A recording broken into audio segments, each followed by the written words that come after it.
Well, hello and welcome to another episode of Diving Deeper from Longfleet Baptist Church. My name's Ken, I'm the minister here, and I'm joined again today by my wife, the lovely Nicky, pastor's wife. How are you? I'm well, thank you. Good. I had to stop her doing what she was doing and drag her down from her office to help me out with this today. Yes. So this Sunday just gone was All Souls Sunday, and it's not something that Baptists traditionally observe, but I just thought it would be nice if we did something along those sorts of lines. And so we had a sort of service of lament, which might be something you're familiar with, or it might not be. And we looked at a couple of passages. The first passage was Lamentations 3:19 to 33. And it's traditionally believed that the prophet Jeremiah wrote the book of Lamentations, although scholars think that perhaps he wrote some of it and someone else wrote some of it. But traditional sort of Jewish and Christian thought is that he wrote the whole book. And he's lamenting the fall of Jerusalem in around the 580 BC, I think 586 BC.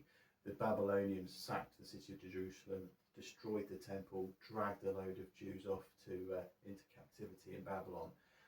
And Jeremiah and others remained in the city, and so the book of Lamentations is them lamenting the fall of their city and the destruction of the temple. And so the first question we're looking at is, how do you think that Christians who have suffered a similar catastrophe feel about God? So what sort of similar things can you think about perhaps in more modern times, and how would that make Christians feel about God? You want me to start? Yeah, go for it. You go first. Well, I was thinking of Christians in Ukraine at the moment, and it's not the Russian invasion wasn't a specifically anti-Christian thing, but there are Christians who are Ukrainian whose nation has been invaded by a foreign nation, and what has their response been? And when I was an army chaplain, one of the things that the British Army Chaplaincy Department did was start training their chaplains. So the British Army's training Ukrainian forces anyway, and so I met and interacted with just a few of their chaplains. And so the church in Ukraine, the Christian church, has kind of responded to it, that they're trying to remain hopeful, they're trying to remain positive, and there are some churches that aren't in areas that are directly being assaulted, but they are providing aid and what support they can to those areas. But it just kind of was thinking, what would I feel like if I was a Ukrainian national and living there as a Christian, and if foreign force invaded and decided they wanted to take over, what would I be saying to God? What would I be crying out to for God?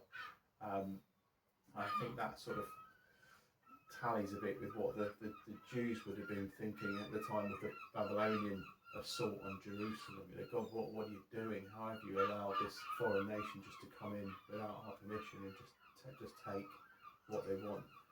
I think there's loads of different things that we could look at over history. Several that come to mind, especially in my work as well. There's the Holocaust, and can you imagine seeing, people just being taken off and their lives executed? And it's recent history. It's not that long ago, where the hatred and evil was so great that like societies allowed it to happen to some extent. And there were Christians that wrote in those times. So we have, there was a woman that wrote very prolifically. So Anne Frank, you think? No, it's gone from my head. Frank is the Corrie ten Boom. That's the one. Yeah, yes, Corrie ten Boom, who wrote a lot. Yeah. And some of the greatest philosophy came out of that time. Yeah. There was an amazing writer called Bruno Bettelheim, who wrote about the experiences, and something that I analyse is coercion in the practices of various aspects like social work and healthcare. And he looked at sort of state coercion and the impact that had, and how you'd react at any moment might be different. You actually cannot predict how someone might react. No. And that's really frightening as a Christian, that we pin all our hopes on God when it's nice and easy. And when it's difficult, could we assure ourselves of that same commitment? And that's a real challenge, I think. Yeah. But those that did stay firm were more likely to see it through, I think. And those that had faith, for some of this stuff is all about paradox. Like, it's the the one thing you often want to reject is the one thing you need to pull you through, because otherwise, what else is there, and what other purpose is there in that suffering? I'm thinking of more recent things. You know, we've had Charlie Kirk assassination. I mean, what meaningless is that? And yet, how many people have been drawn into the conversation because of that act? And there's plenty of other wars. I think there was a recent thing about a shooting in Sudan, a family being executed, because there's a lot of stuff that happens in Africa and Asia that we often don't see, and yet those are some of the most prolific growth imaginable in terms of Christian faith. So yeah, on the surface, what is our reaction to that? We don't know. We really don't know. But for those that have managed to hold on, that's some of the biggest outreaches and outpouring of the Holy Spirit following those catastrophes. And that kind of leads us on to our next question: is what part, if any, does lament play in our Christian faith? And I think it's really important not to sort of dwell in the past and beat ourselves up and woe is me and just be miserable, but actually when you're faced with trouble, a catastrophe on whatever scale, not to be afraid of lamenting it and to cry out to God, you know, why have you let this happen? Why is this going on? You know, Jeremiah says in Lamentations, sit alone in silence, for the Lord has laid it upon you. Bury your face in the dust, there may yet be hope. Yeah. There is a time for reflection and sadness and mourning. But the pattern that we see in Lamentations and in the Psalms is that although they go down and they're depressed and sad, they come back up again.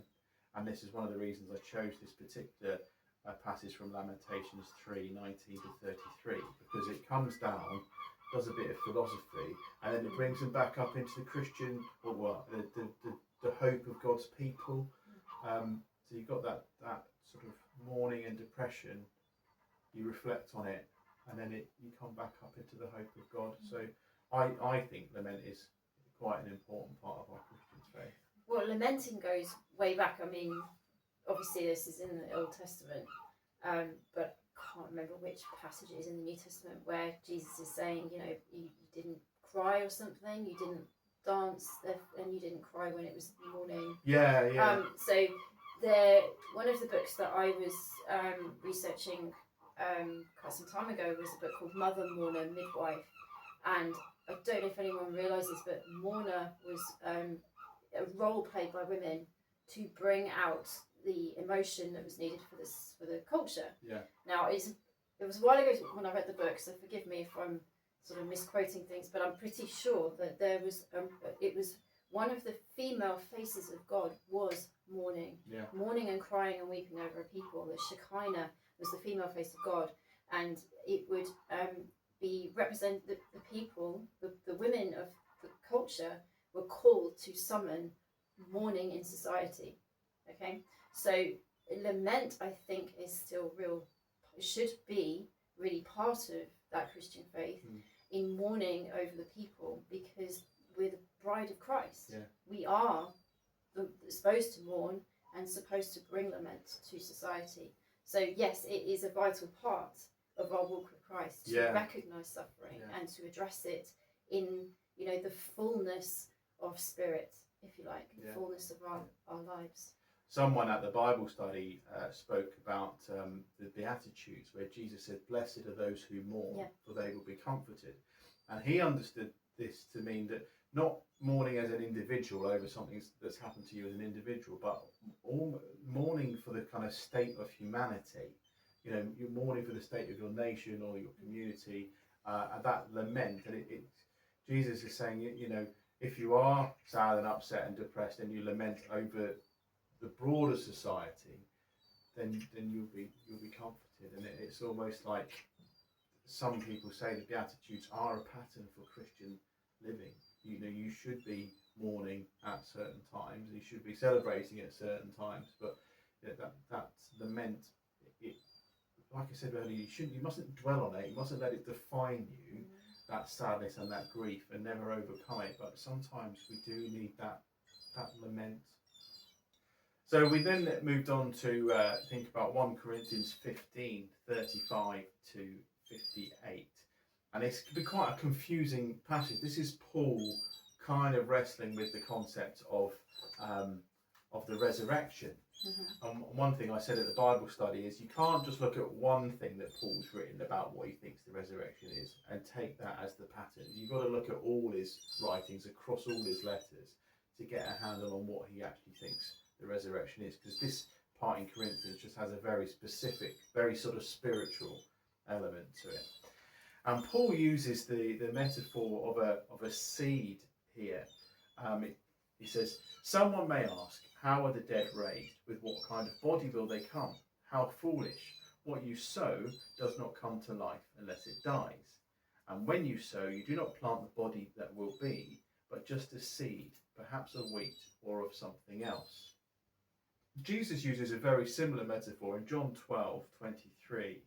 He says, unless a seed falls to the ground and dies, it can't grow and become many plants. So not doing exact same thing with the metaphor that Paul is doing, but both of them using this idea of a seed having to fall to the ground and die before it can grow into something very different. And so I wonder, what do you think of that metaphor of a seed falling to the ground and dying? Is it helpful today? Is it helpful to modern people when we want to speak to them about Christianity and the hope of the resurrection? Is that a helpful thing, or is there another metaphor you can think of?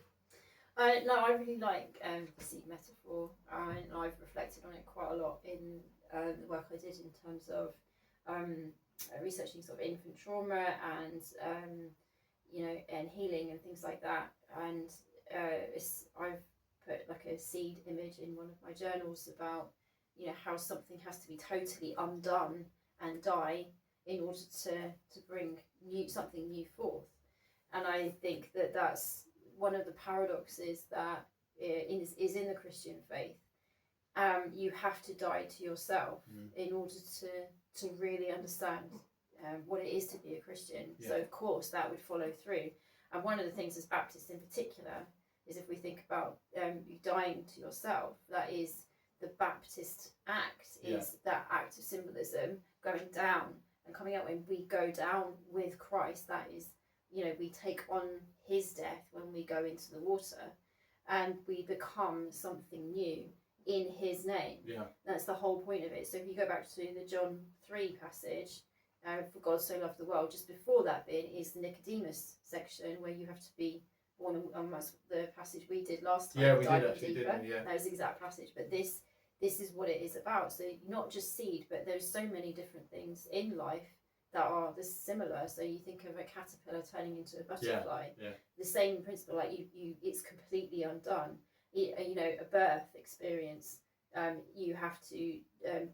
It's right down deep, and then out comes new life, and similar things like that represent the very journey that Christ did. If we didn't have that, I think that it would make our faith very, very shallow. Yeah.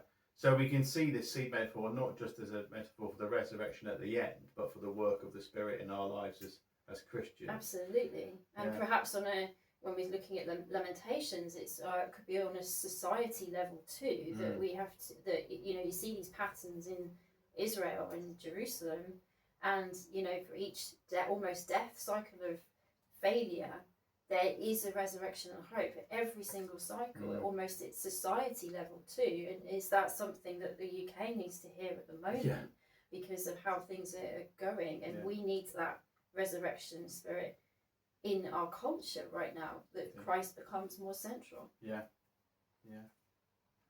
I think apart from that cycle of life and death in life, Paul's talking about the sort of the end of life when we're resurrected again. And I think it's very difficult. I mean, even Paul, if you read in 1 Corinthians, doesn't really have a great handle on what the end of what we're going to look like when we're resurrected. We spoke about at the Bible study the resurrected Jesus and people seeing him. Well, Mary wasn't allowed to touch him, but Thomas was allowed to touch him. Sometimes people didn't recognise him, sometimes they did. Did he appear in multiple places at one? Did he regain the omnipresence of the Trinity so he could be in multiple places at the same time? And we believe in the resurrection. we're going to be recognisably ourselves. We'll know it's, I know it's Nicky, you'll know it's Ken. I Hope hope so. so. But what does that spiritual resurrected body look like? And so it is difficult to explain it to people.